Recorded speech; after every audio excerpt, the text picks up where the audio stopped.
how do you make sure that you are holding to conviction and yet still pushing forward in terms of helpful policy?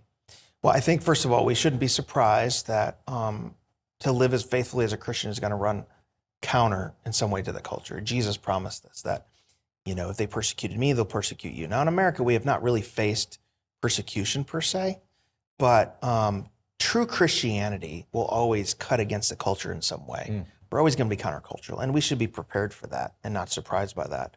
I think, secondly, we need to obey like what 1 Peter 3:15 and 16 says, to have an answer for every person for the hope that lies within us. So we need to answer the deep questions of the age. People are asking questions. What does it mean to be human? Why am I here? What does it mean to be a man or a woman? All these things. And Christianity has the answers. Yep.